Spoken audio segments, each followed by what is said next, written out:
Did you know?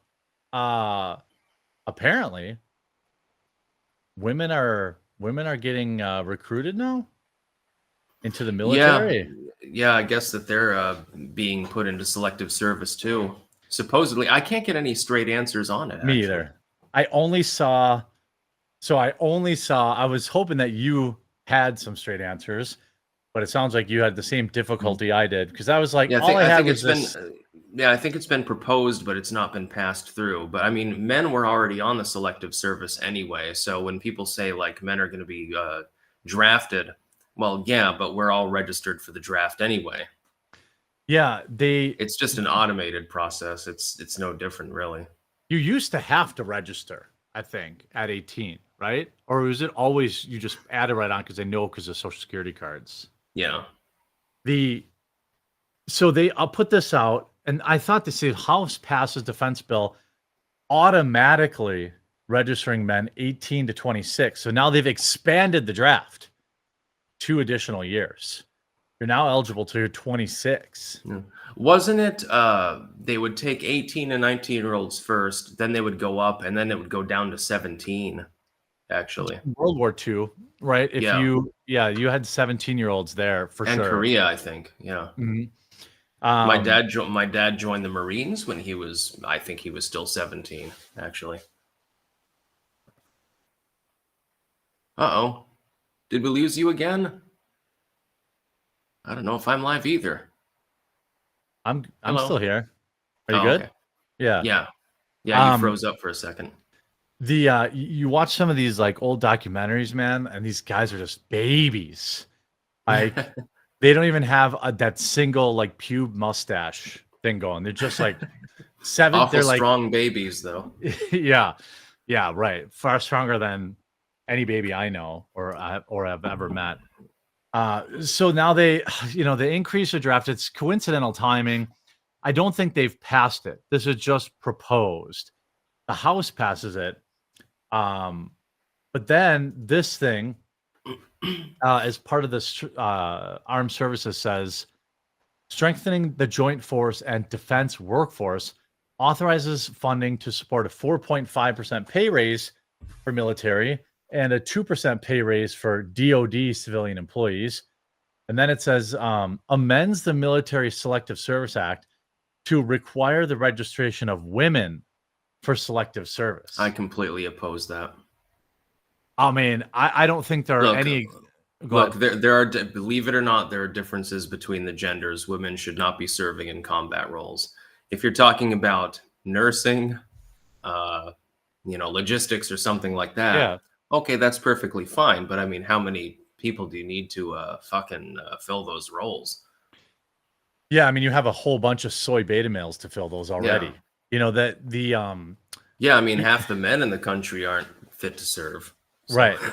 Yeah, that's what I don't like when you have to drag some, like the biggest lie that they tell. And by the way, yes, obviously there's probably some service women that could destroy Styxhexenhammer even 2-on-1, probably in a feat of physical strength.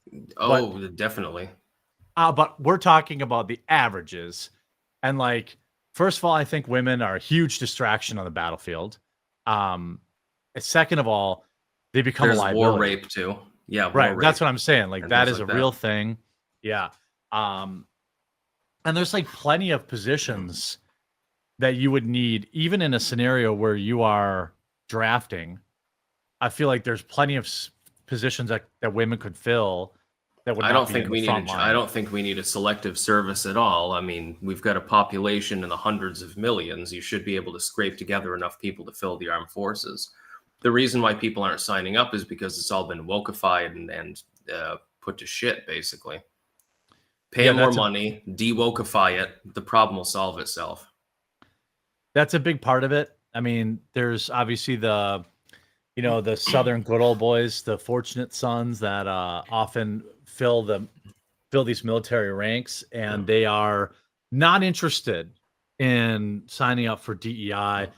Go back and do the ads where they were jumping jet skis over explosions and all that kind of stuff. I believe in a 2-part reform, technically 3-part reform for the military. Pay them more because, I mean, it is hazardous duty, so to speak. Yeah. Make it mainly a boys' club again, and then be non-interventionist. Preferably, the people that are in the military should be staying stateside or in an allied country. But when they do go abroad, if you do want to start a war, pump them full of amphetamines like you did in Vietnam and let them go crazy.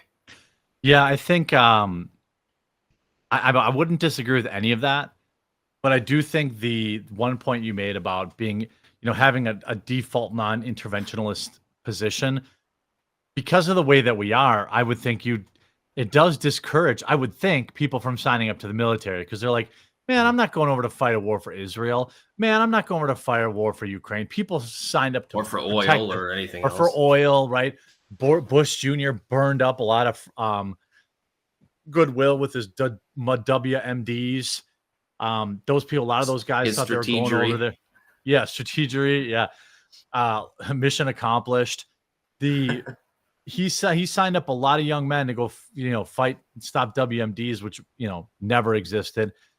Even though, like, weirdly enough, there are still people, by the way, that swear up and down that WMDs were found. Military people email me and tell me that. It's like, okay, you found a couple of mobile biolabs. Yeah, right. And a small amount of nerve gas and mustard gas and stuff like that. You didn't find 2,000 gallons or whatever the hell it was of botulism or anything like that. Right, and obviously they referred to WMDs very purposely, and they knew that Americans would think that meant like nukes or like huge bioweapons, not the little 5-gallon buckets they found. Whenever 5 gallons of botulism would wipe out New York City, but that's true. That's true. I mean, they never found it. It was never there. Yeah, and every time I say that, I still get. They say they're military, so who knows? It's just an email.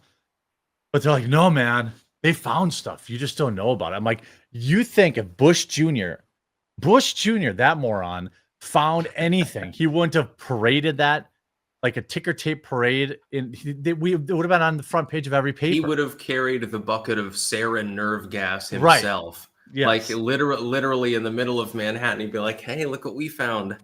Yeah, right. Yeah. You guys want to do some cocaine off this? So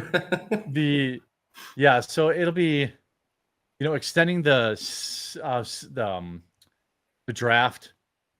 I don't think they'll ever do a draft. I think nowadays a draft would be.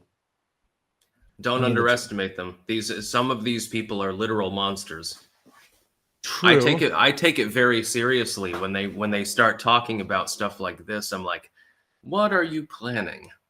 Well, the timing is very suspicious. The manpower level is deficient. What are you planning to do with all these people? Yeah, honestly, I'm pessimistic, and it takes a lot to get me pessimistic. It's concerning that we're even talking about this, that we're talking about like upping our boot numbers. It's very concerning to me.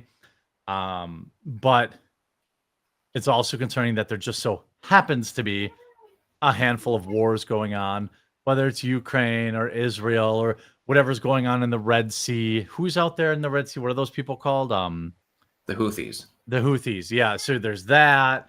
Then you've got Somali pirates. You've got Taiwan. Hezbollah. You've got Guyana v. Venezuela. You've got ECOWAS versus Burkina Faso and Algeria mainly.